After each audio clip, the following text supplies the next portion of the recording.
Karena yang tanggung jawab itu suami.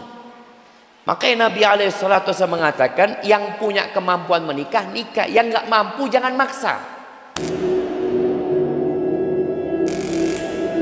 Bismillahirrahmanirrahim. Assalamualaikum Ustadz. Bagaimana apabila seorang suami tidak mau bertanggung jawab untuk biaya operasi melahirkan sang istri,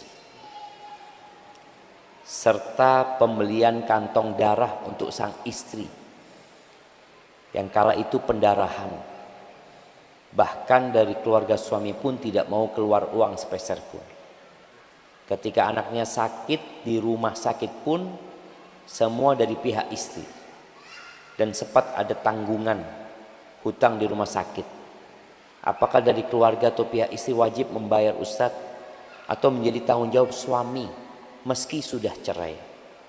Dan bahkan suami pernah marah karena tidak berhasil mengelabui dokter yang menerima donasi untuk anaknya. Kemudian bagaimana hukum seorang suami yang menuntut ke suatu PT yang memberangkatkan mantan istrinya untuk kerja di luar negeri karena terpaksa harus menghidupi anak-anaknya sendiri, karena sang suami tidak tanggung jawab sama sekali, dan karena suami menuntut dan meminta uang kepada pihak PT dengan alasan belum izin suami padahal sudah cerai. Sang istri tidak digaji selama lebih dari 6 bulan karena hal tersebut. Mohon nasihatnya Ustaz, terima kasih. Tuh jemaah, kenapa ketika seorang menikah itu tidak hanya dengan modal cinta, kriterianya udah disebutin. Ada akhlak buruk yang baru ketahuan kalau kumpul. Makanya tanyalah kepada orang yang kumpul sama laki-laki ini. Dia bekerja sama siapa? Dia berkawan dengan siapa? Dia hidup di mana? Jangan hanya dengan modal suka sama suka akhirnya menikah. Karena landasan menikah ini adalah menjalankan tugas yang Allah berikan. Suami bertanggung jawab, istri juga punya tanggung jawab.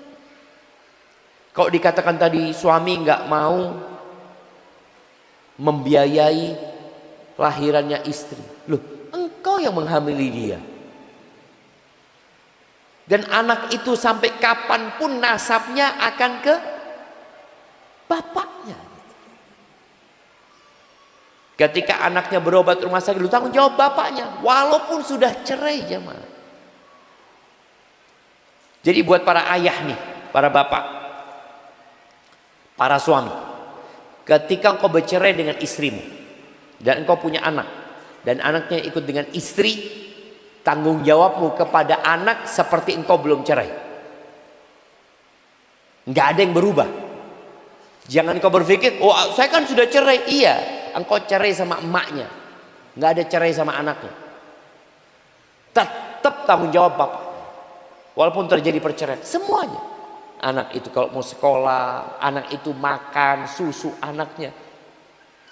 Makanya dulu ketika seorang ibu menyusui anaknya suami, menyusui anaknya dia nyusuin anaknya. Sang ibu yang diceraikan minta, aku minta upah untuk nyusui anakmu. Iya. Kalau nggak sepakat dengan upahnya, udah, fadhol. Engkau cari orang lain untuk nyusui anakmu. Seperti itu sama. Karena yang tanggung jawab itu suami. Makanya Nabi SAW mengatakan, yang punya kemampuan menikah, nikah. Yang nggak mampu jangan maksa. Karena ini bicara tanggung jawab di hadapan Allah Azza wa Jalla. Yang nggak mampu puasa. Nikah nggak mampu, puasa nggak mampu. Jadi marbot di masjid aja lah.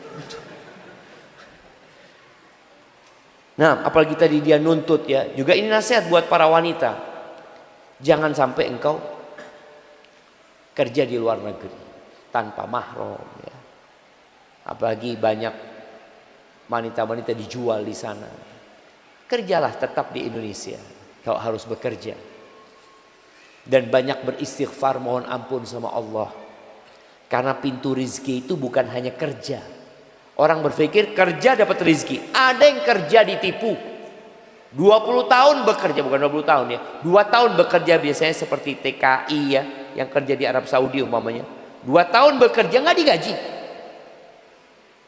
Pulang nggak ada duit yang dia bawa. Supaya kita tahu, jangan berpikir kerja saya dapat duit. Enggak, belum tentu. Oh, engkau bisnis dapat duit. Oh, banyak investasi bodong.